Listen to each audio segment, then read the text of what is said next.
Hey mama, I am Kate Moir, wife, mom, boss. I'm an international best-selling author, multiple income stream mentor, and host of the Mamas Making Commas podcast. I believe wealth and wellness go hand in hand and want to share massive value to you to help you move forward in the direction of your dreams. So stick around as I got a free gift for you, but also grab your notes and let's get started. All right, friend, I have 5 things I wish I had known as a first time mama that now in hindsight, it's definitely 2020. All right, so if you don't know, I have 2 daughters. I'm a proud girl mama of Julianne and Caroline. They're my pride and joy. But when I became a mom, you're just in an autopilot. You're in survival mode. You're moving so fast, and you're kind of wondering, when will I ever sleep again? Right? Unless you're the blessed mom with like baby that sleeps like through the night right away. There's a lot of things in hindsight I wish I had done now that I know and that I'm a bit older and I'm trying to catch up. Okay. So the first thing is to slow down. And a lot of times people think like, oh, you're doing this, like you need to slow down and enjoy sleep when the baby sleeps. And that sounds great in principle, but slow down and just enjoy that quiet time on the off chance that you do get some quiet time, or enjoy going out for that walk or something that you enjoy when somebody else can watch the little one, or enjoy those little extra snuggles or those extra fussy nights because they don't last forever. Right? I think of my kids' feet this tiny, and when they would hold like really, really like tiny in my arms, and now it's like, 90 pounds of flesh on my lap. I wouldn't trade a thing, but enjoying those little moments every step of the way. They say like time goes by super fast, and I can attest it does. Okay. In 10 years from now, my kids will be in college. 10 years ago, I wasn't even a mom. Okay, so think about how fast the time goes and just take the chance and opportunity to enjoy every single moment. All right. The second thing is take the photos and back them up. Okay. This is something that I have seen so many friends lose their Facebook account and all their pictures were on their Facebook account, or their phone dies and all their photos were on that phone. I am like tied to the Apple cloud for life because all my photos are on Apple, right? So I'm working on getting them moved over to a disk or to a USB so that I have a backup of those precious memories, okay? Downloading those pictures that I posted only on the moment on Facebook or social media, getting them into my own drive so I have them forever, okay? Take the photos of you in the photos, of your husband in the photos, your family and the dogs in the photos, all those little moments that you're like, oh, like I'm just so busy, take the photo, okay? The third thing is jot it down.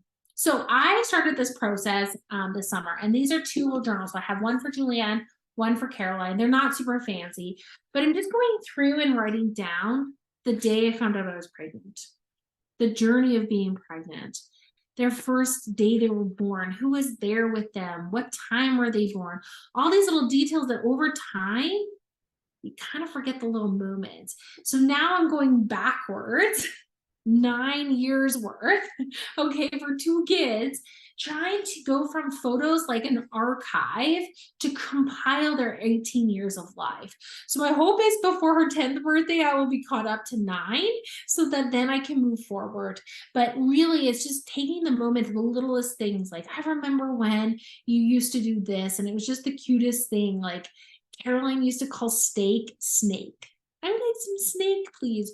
Or Julianne would like gnaw on a rib bone, and she still loves ribs to date, right? So little tiny things that are just like so precious that you kind of forget about as they get older. All right. The fourth thing is date your spouse. Okay. So we have moved into a new phase of marriage, and I love this phase of marriage. And I'm really appreciative of him now. But at the time when you're exhausted, you're hungry, you feel like skin, you feel like you're just like a cow milking for your baby. Sometimes it's hard to love who you are and how precious your body is and how amazing it is. Okay.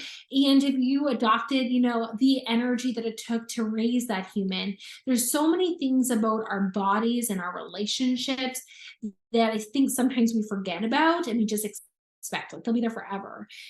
And I just really now am more intentional because when they were younger, I felt guilt, right? I felt guilt for getting a babysitter. I felt guilt for having somebody come over and help so I could go and do things or have that night out with my spouse or spending the money when it just seemed like we were always spending money on diapers and all the things. And I just want to give you permission. Date your spouse when the baby goes to bed and just throw on a movie and make some popcorn. You don't have to leave the house, but date them, appreciate them, thank them, give them praise or show them in their signs of love languages. And if you don't know what love languages are, just search it up, the love languages. I think there's 5 of them. But we did the test, my husband and I, and he didn't want to, but he's a good sport. And it was really helpful. And of course, like I knew what his love languages were, but I never really assumed that I never, I guess, appreciated that I wasn't showing him in a way necessarily that was more his style and making him aware of what I needed to hear, right? I'm a words of affirmation person. I search for those words of affirmation, but also the acts of service, right? And as you get older, maybe they change. Maybe it's touch. Maybe it's, time. Maybe it's, I can't remember because those are ours.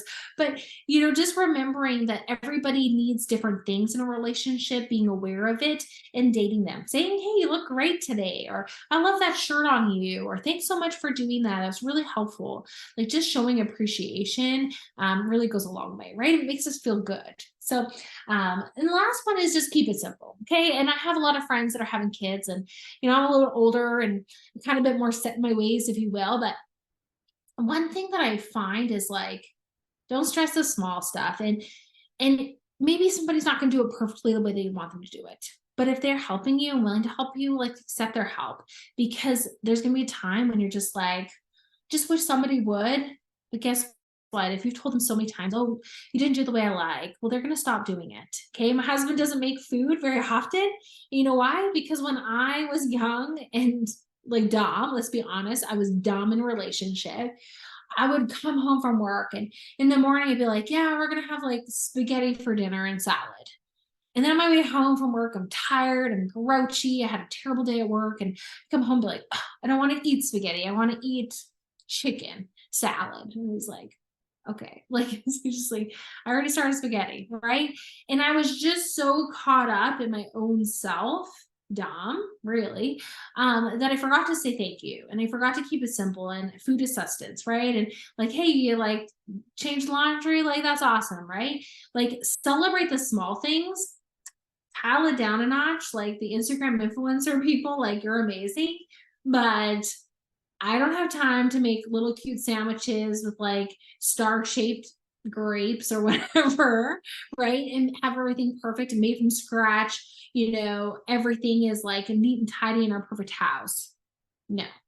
Today I caught up on laundry from last week because I don't like laundry. I don't love doing it. And I wait until it needs to be done. But guess what? My kids are well fed. My kids are happy. They're cuddled. They're loved. Our house is fairly tidy, right? Our bills are paid on time. We've got light and water and electricity and heat and money in the bank. And we're working on a trip and we're loving this and we're loving that. And I care and I ask my kids how their day was. And they're going to remember at the end of the day, not how perfectly folded their shirt is or how neat and tidy the house is, but they're going to remember how you made them feel. So keep it simple, okay? You want to make them pancakes and eggs for bacon for dinner? That's what I did tonight because that's what my kids wanted. My husband's out of the house, and guess what? That was simple and easy. Keep it simple. It doesn't have to be perfect, and you're going to have some messiness along the way, but just give yourself grace and just keep it simple, okay? Do you. You are raising those beautiful human beings, and just enjoy every minute along the way. All right. So those are my top tips. If you're a mom that's watched this video, I would love your top tips. Okay. Send them to me, comment below, and definitely join our wealth and wellness group for mamas, because we would love to have you in our community where we're not only looking at ways to expand our income streams in the pockets of our day, but also not losing ourselves in the process and burning out. All right. So it's all about balance, a little bit of this, a little bit of that. And my name is Kate Moir, and I cannot wait to get to know you. All right, friends, that's a wrap. Thank you so much. Don't forget to subscribe, share with your friends, and grab your free gift in the link. And I will see you next time.